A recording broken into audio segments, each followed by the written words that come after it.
Olá, Dr. Vitor, olá, Ney, olá, Santos, olá para todos os nossos telespectadores que estão aí nos acompanhando. Mais uma semana, uma notícia nova para vocês em matéria fiscal.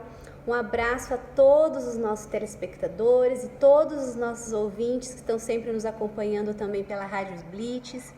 Hoje eu vou falar um pouquinho para vocês a respeito da ajuda de custo no trabalho home office. Vejam, quando a gente fala assim, poxa, mas ajuda de custo, trabalho home office, qual que é a ligação disso com o direito tributário, né? Vocês já estão se perguntando. Pois bem, eu vou explicar para vocês. A gente sabe que o CARF sempre decidiu no sentido de que a tributação relativa à contribuição previdenciária, quando aqueles pagamentos destinados à ajuda de custo não estão vinculadas à prestação do serviço, tá? É muito comum de que quando não há comprovação de que aquele valor gasto por parte do funcionário tem alguma relação com a prestação do serviço dele, automaticamente o CARF entende como devida a tributação, ou seja, devida a contribuição previdenciária sobre aquela ajuda de custo, justamente porque a Receita Federal ela é muito hábil em identificar situações de pagamento de valores a funcionários que tem o título de ajuda de custo, mas na verdade representam salários, pagamentos de salários de uma forma simulada, de uma forma disfarçada. E daí, agora por conta da pandemia, agora por conta do trabalho home office, a gente até imaginava que agora no final de dezembro, de 2020, houvesse uma considerável redução do número de casos de contaminados, a gente pudesse retomar a vida, retomar a economia, e no entanto não é isso que nós estamos verificando, Por conta disso, óbvio que o trabalho remoto vai continuar por um bom tempo e existem muitos empregadores interessados em fazer o pagamento de uma ajuda de custo para os seus funcionários que estão trabalhando remotamente.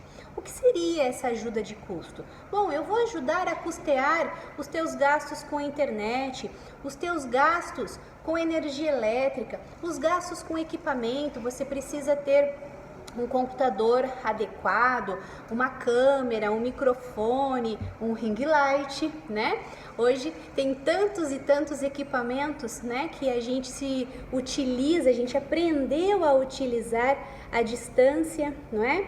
Pois bem, então todas essas ajudas que o empregador pretende dar ao funcionário, ele precisa fazer considerando não correr riscos, do fisco entender que esses pagamentos que estão sendo feitos a título de ajuda de custo representam, na verdade, uma fraude.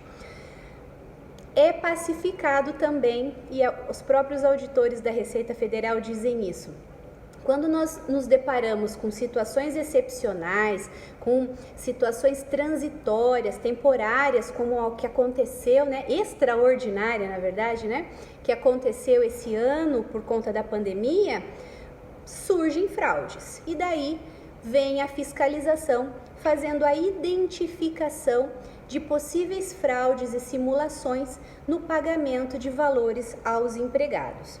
Bom, quais seriam, então, dicas para que os empregadores façam o pagamento para os seus empregados dessas ajudas de custo, Sem correr, então, no risco de sofrer uma fiscalização ou até uma autuação por conta de não conseguir demonstrar que aqueles valores pagos aos funcionários efetivamente representam ajuda de custo, representam um apoio financeiro ao trabalhador que está trabalhando remotamente, e está contribuindo para exercer todas as suas atividades dentro da empresa. Pois bem, algumas sugestões para que vocês tenham em mente.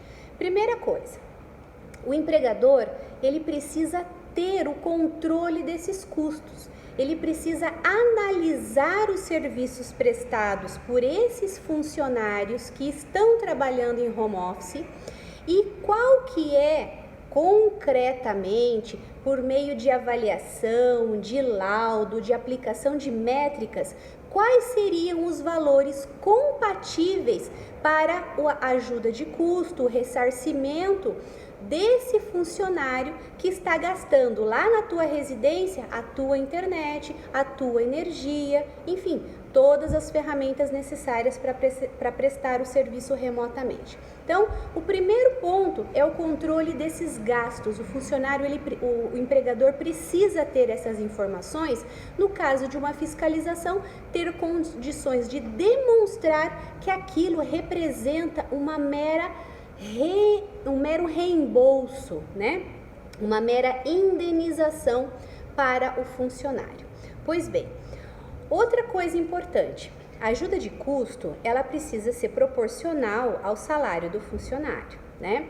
Imaginem vocês um funcionário que ganha R$2.000, se ele receber R$200 de ajuda de custo, absolutamente compatível. Agora, aquele funcionário que ganha R$2.000 e recebe 1.000 só de ajuda de custo, ali já vai chamar a atenção do fisco, até porque o fisco tem consciência de que esses gastos, essas ajudas de custo para o trabalho home office são valores pequenos, não representam, né, 50% do salário.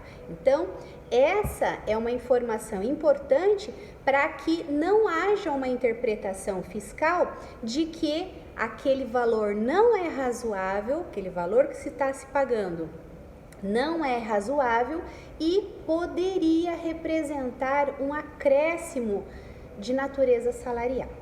Pois bem, uma outra situação também que o contribuinte pode pensar em realizar é a formalização desses termos de ajuda de custo com os teus funcionários, com a presença inclusive de um regulamento na empresa dispondo sobre a periodicidade, a duração, qual ajuda visa indenizar, qual a métrica que vai ser utilizada, ou seja, quais os propósitos dessa ajuda de custo. Esse documento também é um documento para que, caso você sofra alguma fiscalização, você tenha um documento probatório. Uma outra situação importante que a gente precisa levar em consideração.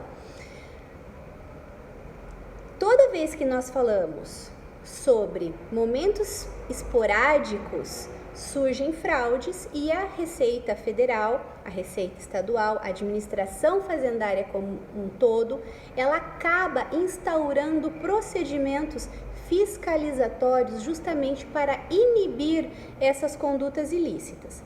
Nós temos que levar em consideração que a arrecadação ao erário caiu demasiadamente, né? Existe uma demanda fiscal justamente para buscar arrecadação. Vejam a quantidade de processos que nós estamos tendo em inúmeros estados para parcelamento de tributos estaduais. Vejam a transação tributária, vejam os refis, né, que nós estamos tendo, esses programas de parcelamento, como uma forma não só de ajudar o contribuinte na sua regularização, mas também aumentar, incrementar a arrecadação dos cofres públicos, que muitos e muitos projetos de lei estão implementados, né? Ou melhor, muitas leis, muitos decretos, muitas resoluções, né, foram implementadas nesse ano para apoio a toda a sociedade de uma forma geral do enfrentamento da crise.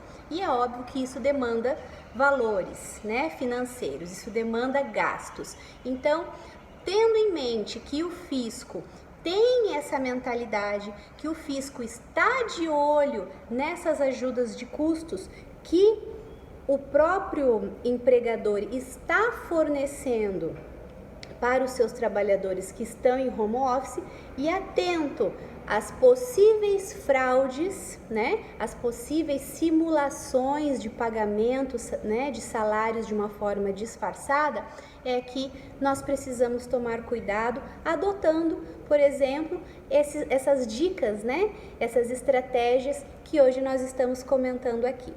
Bom, que vocês tenham uma ótima semana e eu vou aguardar vocês semana que vem com uma nova novidade. Um abraço a todos!